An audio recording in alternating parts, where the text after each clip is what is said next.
We stand on the edge of profound change. To meet the demands of a green transition, we need collective wisdom, diverse voices, and bold ideas. Collaboration is the key to unlocking our sustainable future. Together, we can overcome the challenges ahead and seize the opportunities that will define the green economy.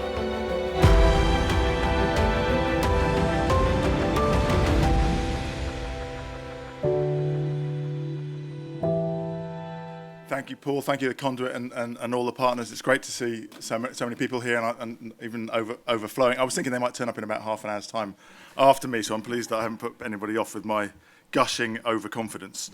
But I do want to give grounds for hope. I don't mean blind optimism, like everything's going to be fine in a Panglossian sense, but that there's still something really worth fighting for, and I think that's very much the spirit of the Conduit. So I was just reflecting that a few years ago, just before COP26, I was in a retreat in Wilton Park with a lot of kind of climate envoys, people from foreign ministries around the world. Jonathan Pershing, who some of you will know, was then the deputy climate envoy for the States, and we were talking about how this challenge of mobilising climate finance. And I was basically suggesting that I thought then that we were on the verge of a significant shift in the dynamics of climate finance, and that there was cause for optimism. And Jonathan Pershing, who'd been around development finance for quite a long time, he said to me, why is this different? Isn't everything we're talking about now just all the problems of development finance? And we haven't solved that, so why do you think? And it was a good challenge, and I thought about it for a while. I said, well, I think there are two things that are structurally different. I think there is a growing sense of urgency, and the private sector is starting to lean in a serious way. We just launched the Race to Zero and GFAN, so the sort of private sector mobilisation optimism is possibly at peak hype. But I do stand by those two ideas, that there's a growing understanding of the urgency economically of this. It's growing, it's still not really fully landed, and there's a growing understanding of the huge private sector opportunity, which is one of the things which really drives the dynamics of allocation of capital at scale.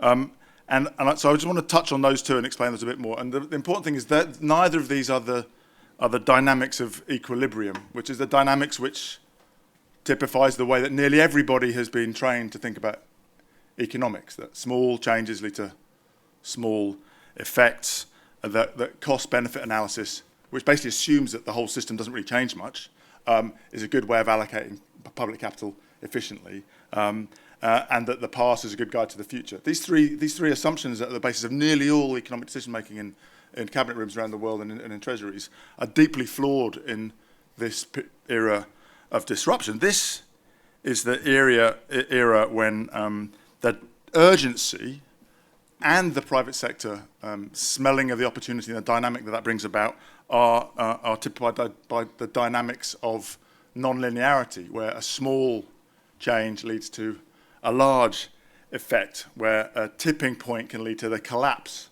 of an economic system, and where exponential deployment of technology can lead to a complete phase shift in the economic and technological space. So and you can think of the urgency, I'm going to explain a bit more what I mean by this non-linear urgency, as the macro stick, and the opportunity, private finance in particular, smelling huge opportunities as the macro carrot.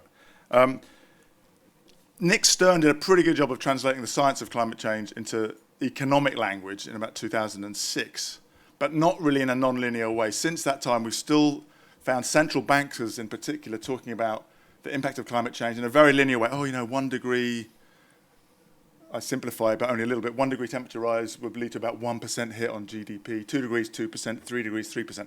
Actually, those are not far off. If you look at the scenarios of the central bankers in the network for greening the financial system, they literally think that a 3% increase in 3 degree increase in average temperatures will lead to about a 3% hit on GDP.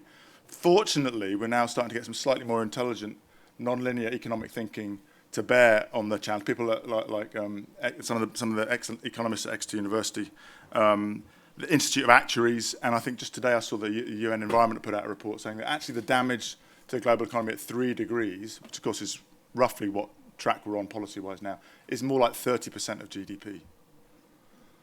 It's quite a big difference between a 3% hit and a 30% hit. And so I think we're finally entering the era where the non-linear impacts of significant temperature rise on our economy are starting to land in central banks and in treasuries. And you can kind of see why, right? It's not just an economic argument. You can see that it's a real and present danger now.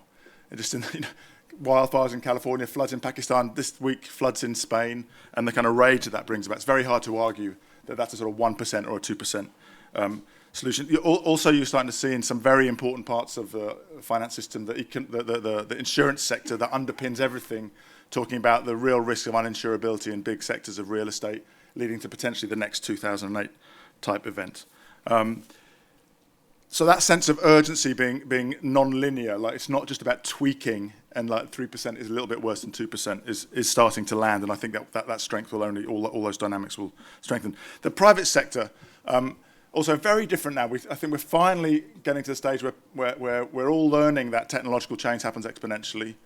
Everybody, we're all very clever with hindsight. We all forget that none of us predicted what would happen with wind, with solar, with cars, with batteries. We know it now, so we embrace it, but we should remember that we were all stupid 10 years ago and not predicting it and not assuming it, which means that we're also stupid now about thinking about the future and don't understand just how fast this stuff is coming. So I really encourage people to brush up on their Wright's law, learning effect economics, and look at the early stage evidence that some of the other sectors, like the marine sector, the last 5 years gone from zero carbon ships being on order to 1, then 20, then 250. I was in the biggest manufacturer of marine engines in Copenhagen a few months ago.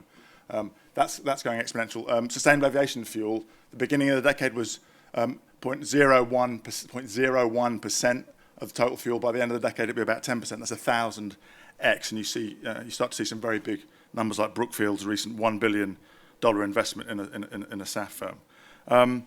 And one of the reasons this happens is that this increasing realization that we have to get to, because the urgency is going up and that there's at least headline policy commitment, means that when entrepreneurs are thinking about attracting capital, they can talk about a total addressable market that is the total market.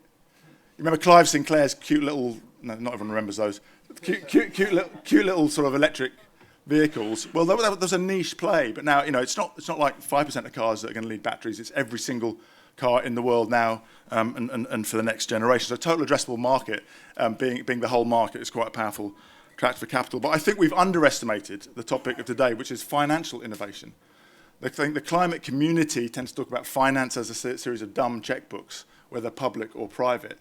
And so if we only exert and exhort enough, then the checkbooks will open and be written. But I think it's time to really realize that the mobilization of finance is itself an innovation task. It's one of problem solving and mobilizing the brains of the finance sector in order to get to the checkbooks, not mobilizing the hearts in order to get the checkbooks. It really doesn't work that way around. And I want to just illustrate the way that understanding the problem means that the problem we're facing actually starts to look smaller and smaller and smaller and more manageable. In the COP work I was doing, there was a real frustration that I and Mahmoud Mohidin, the Egyptian economist who was the champion there, about this obsession with 100 billion. And I hope that the COP in a couple of weeks doesn't just talk about the replacement of 100 billion, but talks about more the holistic changes that are needed in the financial system, and not just public finance. So we asked Nick Stern, Vera Songwe, and Amma Bhattacharya to write a report. We said, can you please take an engineering approach and tell us how much capital do we really need, not just public capital. Interestingly, we framed it as emerging and developing economies, which basically halves the problem straight away. It turns out we need about 6 trillion, plus or minus, but globally and about 3 trillion for emerging markets. So interestingly, in our scope, we'd already said, actually, we think the problem's easily solvable. Doesn't mean lots of people don't have to do lots of hard work. We don't really need to worry about developing countries mobilizing capital. So let's talk about emerging and developing. They came back and said, well, we think the scope should just be emerging and developing economies excluding China, because actually we're not worried about China mobilizing capital. So that's 20% of the problem. That's like 600 billion. So they end up with 2.4 trillion, which still sounds like a huge number, and everyone's like, oh, there's no way we can do that. The cost of capital is so high, but it's a disaster. It's like 4 or 5 times X now. So I want to argue that 2.4 trillion is actually also massively overstating the size of the problem. So first of all, they break it down and say it's 1.7 trillion in energy and about 350 nature-based solutions, about 350 adaptation and resilience. But what I kept hearing from people is the problem is the cost of capital, the problem is the cost of capital. So just a few factoids which make me believe that the problem is the cost of capital blocking 2.4 trillion flowing, massively overstates the problem and has us panic rather than problem solve. First of all, some anecdotes to explain my own ignorance. I was talking to a very large infrastructure investor, and I said, of course, the problem in emerging markets is the cost of capital. And this person just looked at me like I was stupid and said, is it? And I was like, oh, well, yeah. I mean, I keep reading that everywhere. It's a problem, right? It's like, not in Brazil, not in India, not in Thailand. And he listed a whole load of countries and made me realize that sometimes we mistake the whole for the part, and we look at the hardest part of the problem, like maybe the cost of capital being 35% in the least developed country, and then say, oh my God, that's a problem everywhere in the world. It doesn't mean it's not a problem in that least developed country, but it's not a problem in Brazil, where basically BNDES concessionally reduces the cost of capital, or in India, where there's very liquid capital. These are quite big countries and big economies and big parts of the problem. I went to visit the Adani, the biggest renewable project in the world in northwest India, and I asked the CEO of Adani Green whether they had a problem with the cost of capital. He said, yeah, sure, it's more expensive because of the foreign exchange risk, and we have to hedge that, costs us 125 basis points. But he said, but we have more sun here than in Europe or in North America, and the cost of labour and the cost of steel is cheaper, so the project economics just work out just fine. And by the way, we've just issued a green bond which was 7 times oversubscribed, all international capital. They maxed out on domestic capital because they're such a big player and they reach single party risk. So the problem isn't really 2.4 trillion. RMI have just issued some really interesting research which shows that if you look at all those emerging and developing countries and you archetype them, there's about 3/4 of them are super abundant in renewables and are not hydrocarbon exporters. So they have a very strong import substitution play. India would count as one of those, right? One of the reasons they're excited about green hydrogen is green ammonia and stopping importing $200 billion worth of hydrocarbon-based product. And those countries, when you look at them as a whole, like 3/4 of the emerging markets, are all deploying renewable energy exponentially faster than the global north. Okay, as a percentage of their total grid. So of course they start small and they start a bit later, but the actual rate of growth is not as fast as China's achieved, but it's faster than the global north.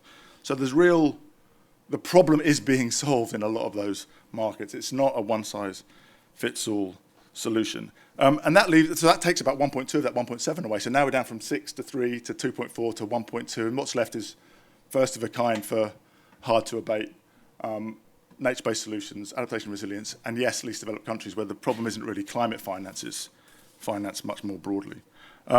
So in closing, I'm not saying that all the problems have been solved, but I am saying that this growing understanding of the urgency, this macro stick, and a growing understanding of the opportunity, this macro carrot, means that more people, and I think the attendance at this conference demonstrates that, are deciding to work on problems and turn them into opportunities. And the subset of the problems which seem to be vexatious, I mean, you remember 5 or 6 years ago we talked about hard to abate sectors and thought they were kind of unsolvable. Now I was at an event with a series of founders and funders investing in first-of-a-kind plants in cement, in long-duration storage, in alternative proteins. People are starting to realise that there are solution pathways, even if they're a bit further behind where we are with renewables. But I am saying that there's strong evidence of this transition accelerating, driven by that growing urgency, and you should be very afraid of 30% if you're any kind of human or any kind of minister, even if the human tragedies unfolding around the world don't motivate you. And this carrot of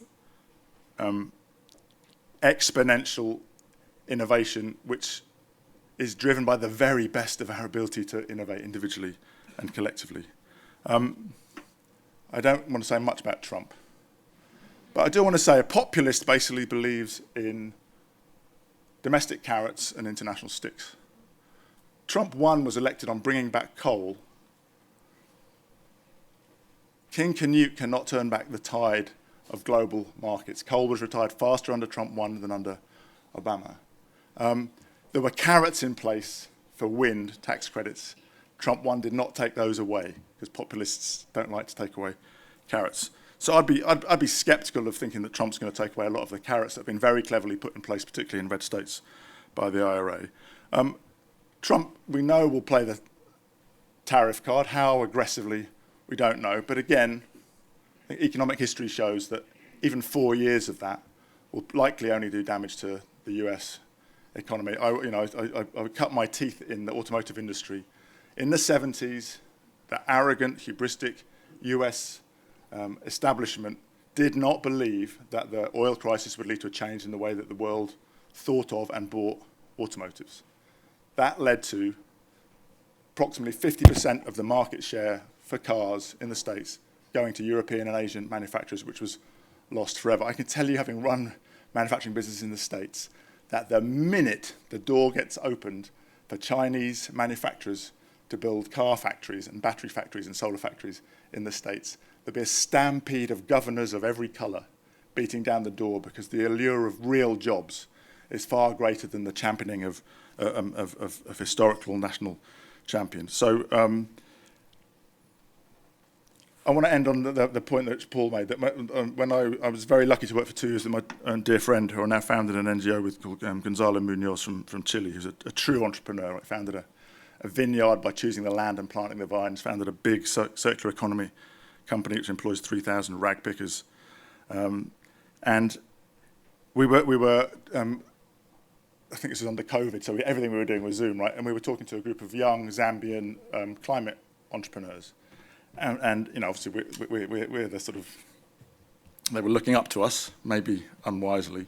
But one of them said, "Can you give us some advice about being an entrepreneur?"